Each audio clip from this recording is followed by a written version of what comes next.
Salam, perkenalkan nama saya Angelin Mas Intan Borusitorus, NIM 1901030001, Prodi Pendidikan Kristen Anak Usia Dini, Grup A semester 3. Pada kesempatan kali ini, saya akan menjelaskan tentang pendidikan anak dalam keluarga terhadap peningkatan afeksi dan moral anak. Pertama-tama, saya akan membahas pengertian pendidikan keluarga, tujuan dan kegunaan pendidikan keluarga. Pengertian pendidikan keluarga. Keluarga merupakan unit terkecil dari masyarakat sekaligus sebagai kelompok dalam masyarakat. Keluarga terbagi menjadi dua, yaitu yang pertama keluarga inti, yaitu unit keluarga yang terdiri dari suami, istri, dan anak-anak mereka yang kadang-kadang disebut juga sebagai conjugal family. Yang kedua, keluarga besar. Keluarga besar didasarkan pada hubungan darah dalam sejumlah besar orang yang meliputi orang tua, anak, kakek, nenek, paman, bibi, kemenekan, dan yang lainnya. Unit keluarga ini sering disebut sebagai conjugal family atau berdasarkan pertalian darah. Selanjutnya, tujuan dan kegunaan pendidikan keluarga. Tujuan pendidikan anak dalam keluarga diarahkan untuk menjadi anak yang taat beribadah kepada Tuhan, berbakti kepada orang tua, serta menghormati saudara dan sesamanya. Metode pendidikan dipandang efektif dalam pendidikan keluarga adalah keteladanan dan juga pembiasaan orang tua secara baik. Media pendidikan agama dalam lingkup keluarga dilakukan adalah perilaku keberagaman orang tua. Dengan itu diharapkan kepada orang tua yang pertama, hendaklah mendidik anak mereka dengan kasih sayang. Yang kedua, menyadari bahwa pendidikan anak mereka merupakan tanggung jawab orang tua agar masa depan anak mereka lebih baik. Sebaliknya, apabila hati orang tua kosong, hampa, tanpa kasih sayang dalam mendidik anak, maka akan menimbulkan interaksi yang tidak sehat antara orang tua dan anak yang berakibat pada penyimpangan perilaku kebodohan dan kemalasan pada anak. Berikutnya akan saya jelaskan apa itu fungsi keluarga. Fungsi keluarga di sini ada dua, yaitu yang pertama fungsi edukasi. Fungsi edukasi keluarga adalah fungsi yang berkaitan dengan pendidikan anak, khususnya pada pendidikan keluarga pada umumnya. Pelaksanaan fungsi edukasi keluarga ini pada dasarnya merupakan realisasi salah satu tanggung jawab yang dipikul oleh orang tua terhadap anak-anaknya. Orang tua adalah pendidik pertama dan utama bagi anak. Orang tua disebut pendidik pertama bagi anak karena melalui merekalah anak memperoleh pendidikan untuk pertama kalinya. Orang tua disebut sebagai pendidik utama karena besarnya pengaruh yang terjadi akibat pendidikan mereka dalam pembentukan watak anak. Yang kedua, fungsi proteksi. Fungsi proteksi maksudnya keluarga menjadi tempat perlindungan yang memberikan rasa aman, tentram lahir dan batin sejak anak-anak berada dalam kandungan ibunya sampai mereka menjadi dewasa. Dan lanjut di sini.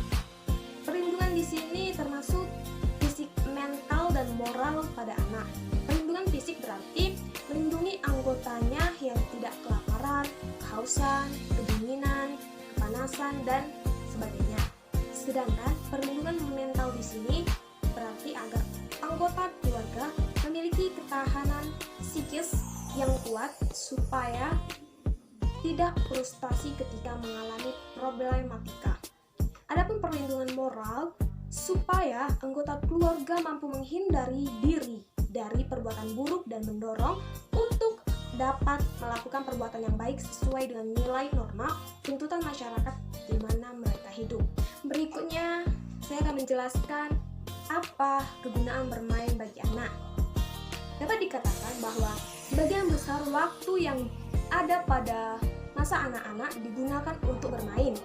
Bermain adalah aktivitas yang banyak dilakukan oleh anak-anak. Tidak semua permainan berdampak buruk bagi anak, tetapi juga dengan bermain dapat menjadi pendidikan bagi anak. Selama proses bermain, maka pada saat itu anak akan terasa dalam memaknai persoalan selama bermain dengan temannya. Beberapa aspek perkembangan afeksi anak muncul ketika yang pertama, anak mengekspresikan perannya dalam bermain. Yang kedua, anak mengalami konflik ketika bermain.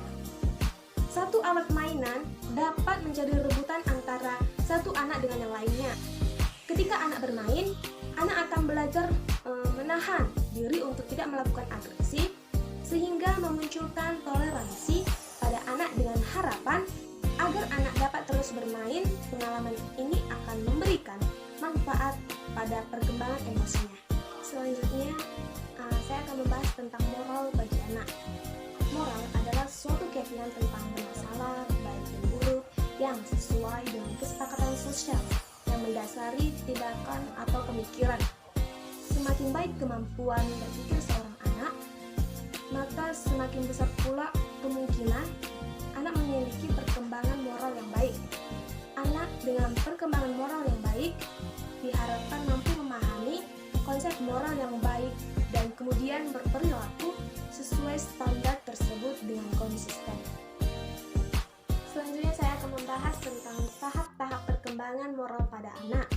Yang pertama, pada usia 0-2 tahun.